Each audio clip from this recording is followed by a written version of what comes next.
Et puis, on le prépare, nous, en tant qu'entreprise aussi, à avoir un scope plus large de la vision de l'organisation et de pouvoir, plus tard, disons prendre peut-être des fonctions de direction. Je crois que les personnes qui sont engagées entrent dans un mouvement. Ils sont attirés par l'évolution technologique de la société. Oui. Donc ils sont dedans. Il y a des formations qui sont prévues. Hein? Mais je crois très fort aussi qu'on est plus dans un contrôle de process quand c'est plus automatisé. C'est pas pour ça qu'il ne faut pas avoir la compétence. Oui. Et c'est vrai que le risque est d'avoir, donc au niveau de recrutement, des exigences plus hautes en termes de recrutement. Ça c'est clair. Ça c'est clair. Il ne faut pas se voiler la face. Et je crois que l'enseignement a un rôle à jouer là-dedans. Ce qui ne joue pas tout à fait pour le moment. Les entreprises, les PME, elles font quoi? Elles font avec. Hein? Donc elles forment sur le terrain. Hein? Ou quand elles achètent le matériel, elles ont qu'elles prévoient par contrat, vous allez former nos opérateurs à cet élévateur. Hein? Pensez-vous que l'apprentissage permanent est indispensable dans le monde de l'industrie? L'apprentissage permanent caractérise aujourd'hui de plus en plus de métiers. Mais le besoin d'apprentissage permanent s'exprime pas de la même manière pour tout le monde.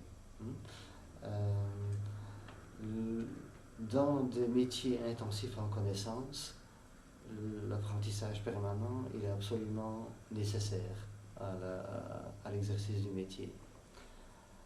Dans des métiers, je dirais, plus de production, des métiers liés à la production, le besoin d'apprentissage, il va dépendre de la forme d'organisation du travail. Il y a des formes d'organisation du travail excessivement tayloriennes, où le travail est vidé de sa connaissance par le processus de taylorisation et qui requiert peu de besoin d'apprentissage permanent.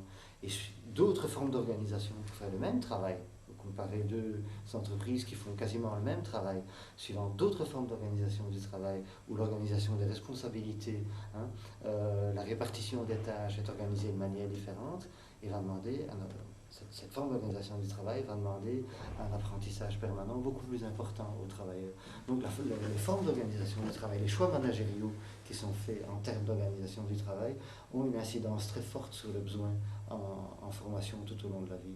On ne peut pas dire ça de manière tout à fait générale. Ça dépend, c'est vraiment lié aux formes d'organisation du travail et aux choix qui sont faits dans les entreprises d'avoir une learning organization, comme on dit en anglais, ou bien une organisation qui est finalement appauvrie en termes de compétences et de connaissances. On a des métiers qui exigent des durées d'apprentissage de plus en plus longues, parce qu'ils sont de plus en plus qualifiés et que la quantité de connaissances à acquérir, notamment de connaissances technologiques, mais pas seulement des connaissances technologiques, pour exercer ces métiers est de plus en plus importante, donc la formation de plus en plus longue. Mais par ailleurs, les nouvelles technologies, elles ont permis aussi de banaliser un certain nombre de métiers, pour lesquels le temps de formation, il se réduit à très peu de choses.